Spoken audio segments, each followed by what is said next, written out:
वर लक्ष ठेवून असणाऱ्या माणसासोबत असे वागा. नंबर 1, कमी बोला, मोजकं बोला, विचार करून बोला. तुमच्या आयुष्यात काय चाललंय, पुढचा प्लॅन काय आहे, किती कमाई आहे, कुणाशी उठणं बसणं आहे, हे सगळं सांगायची गरज नसते.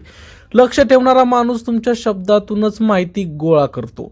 जितकं कमी उघड कराल तितकं जास्त बळ कमी होतं. नंबर 2, भावनिक प्रतिक्रिया देऊ नका. तो मुद्दाम टोमणे मारेल, चिथावणी देईल, तुमची किंमत कमी करण्याचा प्रयत्न करेल. अशा वेळी राग, चिडचिड, दुखावणं चेहऱ्यावर आणू नका. शांत, थंड, साधं वागणं ठेवा. भावनिक प्रतिक्रिया म्हणजे त्याला मिळालेला विजय असतो. नंबर 3, सर्व गोष्टी स्पष्टपणे सांगू नका.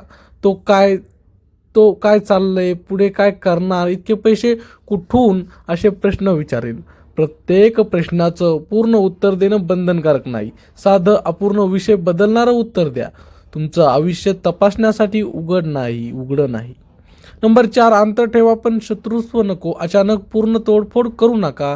गोडी गुलाबी ठेवा पण जवळी कमी ठेवा. त्याला तुमच्या निर्णयामध्ये, घरातल्या गोष्टींमध्ये, आर्थिक बाबीमध्ये हस्तक्षेप करू देऊ नका. दूर राहणं हे शहाणपण आहे, भीती नाही. नंबर 5, स्वतःची प्रगती शांतपणे करा. तुमचं यश, बद्दल, प्रगती याची जाहिरात करू नका. जे लोक लक्ष ठेवतात ते प्रगतीला अडथळा आणण्याचा प्रयत्न करतात. तुमचं काम बोलू द्या, तुमचं तोंड नाही. नंबर 6, विश्वास फार मर्यादित ठेवा. सगळे हसणारे आपले नसतात, सगळे ऐकणारे तुमच्यासाठी नसतात. त्यामुळे कोणावर किती विश्वास ठेवायचा याची मर्यादा ठरवा.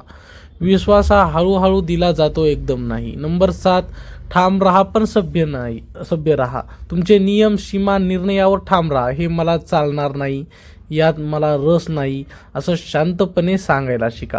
ओरड नको, भांडण नको, पण झुकणंही नको. नंबर 8, स्वतःच्या आत्मसन्मानाची काळजी घ्या. लक्ष ठेवणारा माणूस तुम्हाला कमीपणाची भावना देण्याचा प्रयत्न करतो. तुम्ही स्वतःला किंमत दिली नाही तर तो तुम्हाला वापरेल. स्वतःचा आत्मसन्मान जपणारा माणूस कुणालाही सहज हाताळता येत नाही. नंबर 9, गरज असेल तेव्हा संपर्क ठेवा. उगाच बोलणं, भेटणं, माहिती शेअर करणं टाळा. कारणापुरतं वागा. जितका कमी संपर्क तितकी कमी माहिती त्यांच्याकडे. नंबर 10, मनात एक गोष्ट ठाम ठेवा. जो तुमच्यावर लक्ष ठेवतो तो तुमच्या मार्गावर नसतो, तो तुमच्या जागेवर डोळा ठेवून असतो.